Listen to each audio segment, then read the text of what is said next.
تصویر کی حرمت پر بیان کا حلقہ صرف آپ ہی تک محدود ہو گیا، کیونکہ وقت جید علماء بھی اس معاملے میں نرم پڑ چکے ہیں۔ جب طارق جمیل جیسے آدمی حج کے موقع پر مستقل تصویریں کھنچوا رہے اور ان کے ساتھ ہندوستانی اداکار شاہد افریدی کی ہر لمحے مسکراتی لہلہاتی تصویریں انٹرنیٹ کی زینت بنی ہوئی ہے، ہمارا آپ نے جس شخص کا نام لیا وہ قابل حجت نہیں ہے، ان سے مختلف مواقع میں غلطیاں ہو رہی ہے۔ دوسری بات ہے کہ غلط ہے، طارق جمیل کرے یا کوئی اور عبد الجلیل کرے، کسی کے لیے غلطی تو نہیں معاف ہوتی ہے، فرد غلط ہوگا، شریعت اڈل ہے۔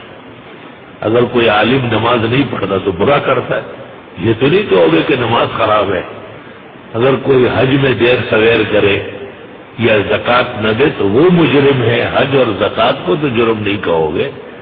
تو تصویر حرام ناجائز ہے، انہیں جاندار کی تصویر، ذی روح کی تصویر۔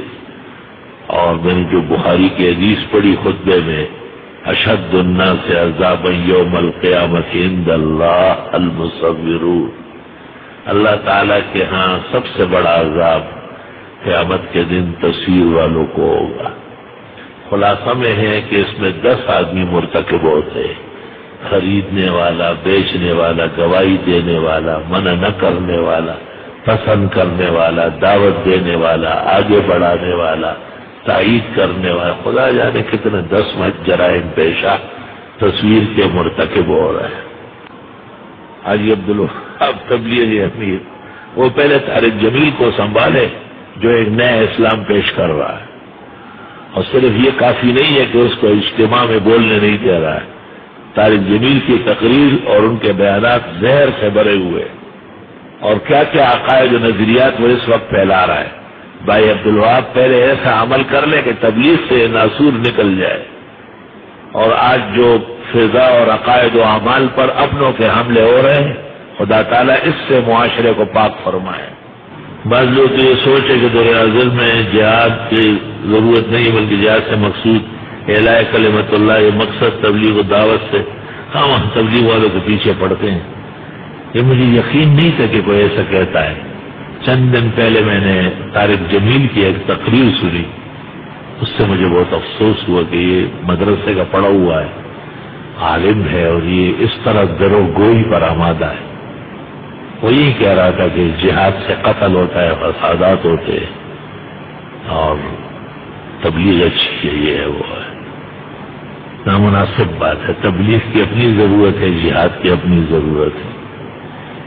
یہ تو ایسا ہی ہے جیسے کوئی گئے کہ آدمی نمازیں پڑھے اور روزہ نہ رکھے، یا کہے کہ بس نفلیں بہت پڑھو، حج کے لیے مت جاؤ۔ اللہ تعالیٰ اسے ہدایت دے۔ یہ باتیں محمد احمد باولپوری کرتا تھا، علماء دین بڑے ناراض تھے ان سے، اب اسی کی ٹریننگ میں اس نے بھی یہ باتیں شروع کر لی، اور بالکل صاف صاف ایسا لگتا ہے کہ کچھ سالوں بعد بدر، احد، خندق کو بھی غلط کہیں گے کہ یہ معاذ اللہ، استغفر اللہ، غلط ہوا ہے، اعوذ باللہ من الشیطان الرجیم۔ بہرحال میں بہت افسوس کرتا ہوں کہ اور کو اور اپنوں کا رد بھی شروع کرنا پڑ رہا ہے، مجھے بڑا دکھ ہے اس میں، لیکن مداہنت مجھے نہیں آتی، جب میں اس کی غلط باتیں سنتا ہوں تو رد کرتا ہوں اس کو۔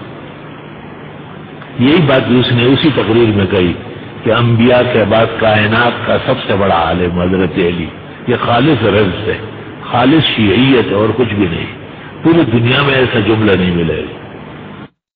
بدر اور خندق آج کل کے جہاد کے لیے دلیل نہیں بن سکتے۔ ہماری مثال سیرت النبی میں بھی نہیں ہے، بلکہ ہماری مثال بنی اسرائیل کی ہے کہ فرعون نے موسیٰ جیسے دل القدر پیغمبر کے سامنے بچے ذبح کیے، موسیٰ نے کوئی جہاد نہیں کیا۔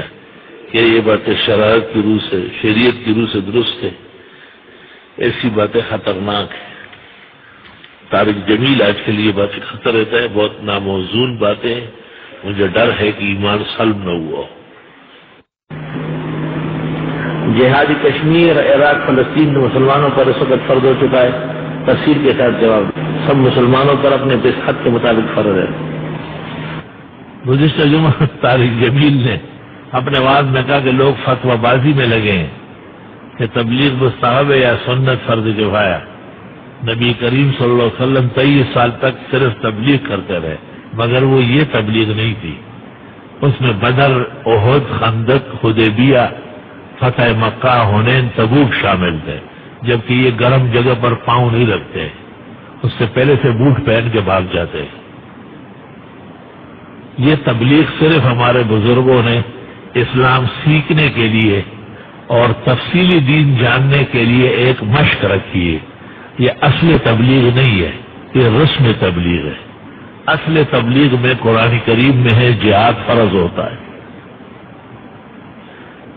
اور طارق جمیل کون سی تبلیغ کر رہا ہے؟ اس کی تبلیغ تو خود تبلیغ والے اس سے توبہ ہو چکے ہیں اور پناہ مانگتے ہیں اس سے.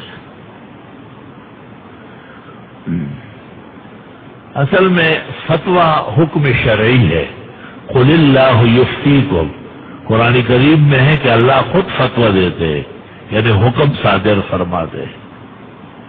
جناب رسول اللہ صلی اللہ علیہ وسلم نے 23 سال تک فتویٰ دیے ہیں. یہ غلط ہے، یہ جائز ہے، یہ جہنمی ہے، یہ جنتی فتویٰ ہے. فتوے میں اور کیا کام ہوتا ہے؟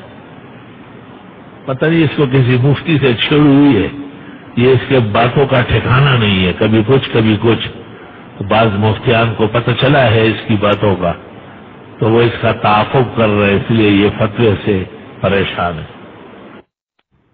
پوچھا ہے کیا یہ واقعہ ٹھیک ہے کہ ایک بوڑھیا آپ پر کچرا پھینکتی تھی اور پھر جب اس نے کچرا پھینکنا چھوڑ دیا تو آپ اس کی عیادت کرنے گئے، پھر وہ مسلمان ہو گئی؟ اگر یہ واقعہ صحیح ہے تو دوبارہ بیان کروں گا.